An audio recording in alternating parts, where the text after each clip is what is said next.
Everyone to day 2 of deep learning. Today, we're going to be learning neural network design again, and this time it's again with me, Arnav Bhute. I want to extend a special thanks to Andrew NG and his deep learning specialization course on Coursera. It is very, very nice, and I highly recommend that if you want to take this a further step further and learning from a really good expert in the field, I recommend his Coursera course, linked right here with special credits. So, day 2. Binary classification and logistic regression. First off, let's define what binary classification really is.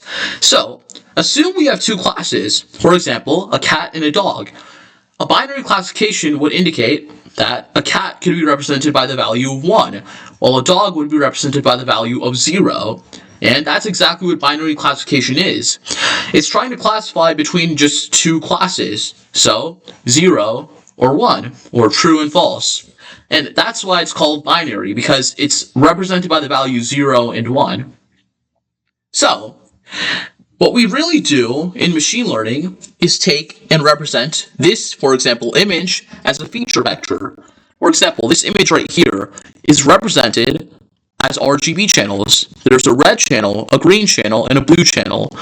Those are how we represent images, at least within our computers. And each of these different channels is 64 by 64, meaning there's 64 by 64 values for each of these channels. So, we create a vector named x, or at least our computer creates a vector named x.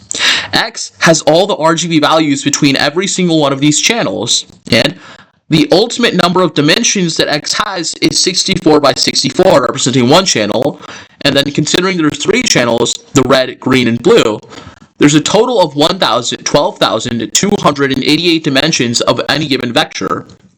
So, we know that this is x, and we represent this as a feature vector.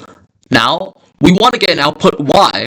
We want to classify whether this image is a cat or a dog, and that's exactly where machine learning specifically takes place, by implementing a list of functions between x and y to get the output.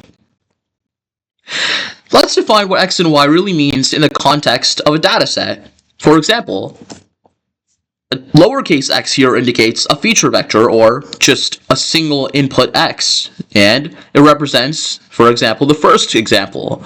But when you have lots of examples, i.e. a dataset, you realize and use a massive X, uppercase X.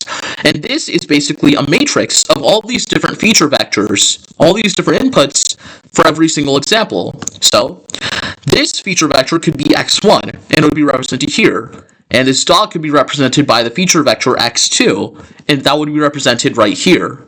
Every single column denotes a new example, an input, and the arranging values. So that's the dataset x. So to represent y, we realized we would also need to represent it as a vector or a matrix. And that's exactly what y is. Y is a vector of all the different outputs for these given input features. So for example, x1, this feature vector here, has the output y1 as a vector, as an element of the vector y. And so x is a matrix, while y is basically a 1 by m matrix, or you could just consider that a vector. And if you want to learn more about the dimensions, you can use x.shape or y.shape to see how your dataset looks. But let's get to what the real girth is, trying to see how we get from x to y. That is exactly where logistic regression comes in. So, given an input x, we want the y hat, this symbol right here is called y hat, the probability of y giving equal to 1 given the input x. And we again remember that x, in this context, x represents, again, a matrix, or no, rather a vector. So, the parameters that we use here, and keep in mind, these are going to be very important. There are two parameters within every single type of neural network or logistic regression. These are W and B. W is represented by a weight, and that's typically a matrix, while B is represented by a real number that we add to a function. So, to calculate y hat, which is the ultimate goal we should have to calculate, what class it is, we have to first start off by multiplying a given x input with a matrix W and adding a real number b to shift that function left to right. And we get each of these simply by optimization in neural networks typically, while in logistic regression it also does so, but a different way. So, this part here, W transpose of x plus b, is considered and named z. So, it's the weighted sum for a neuron. And parameters represent basically just important numbers that we add to an input to get to the output. We don't have to calculate any of these by hand. That's what the neural network does. So then, this entire value, W transpose of x plus b, is then represented as z. And the z value is essentially what our output is. Y hat can technically be represented as z. But the problem is that it's really hard to tell what the probability of this number is. We can't tell if this number z, for example, if z is some massive number like 4,283, we can't tell what class it belongs to. And that is exactly where we use activation functions. What activation functions are known as there's many types, like we saw previously, ReLU, or more recently here, sigmoid. Essentially, it transforms this calculation, W transpose of x plus b, into a state that we can actually see what the probabilities are. So, if a number is close to 4,000 on the z-axis, which would typically go to the right, we realize, using this graph of the sigmoid function, that it's more likely to be near 1. So, again, the probability of y given 1 equals x is then close to 1. We realize that if z is very large, it's close to 1. And if z is very small, it is close to 0. And sigmoid of z is basically represented as 1 divided by 1 plus e to the power of negative z. Keep in mind that we really don't need to know much of the mathematical formulas behind each of these.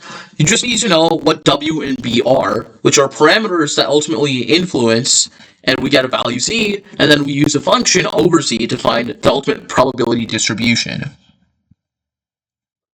So again, let's cover the behavior of the sigmoid function. When z becomes very, very large, it's most typically meaning that class 1 is becoming very large, because if you go on this probability distribution, the sigmoid function is between 0 and 1.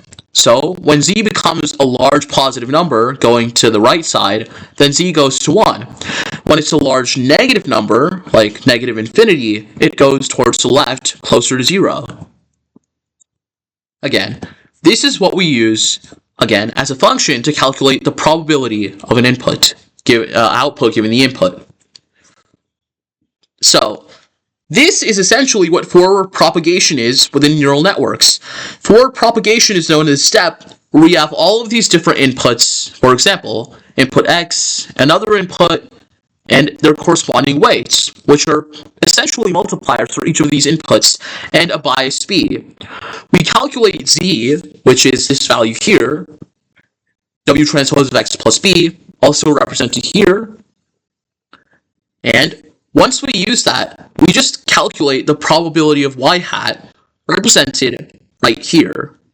And again, this is essentially what logistic regression is, but neural networks are different because that's not all there is in forward propagation. So, let's recap what we've really covered. Right now, we realize that, technical difficulties. Okay, yeah. So what we've covered today is that for a given input x, it's basically a vector, and we want to get an output y.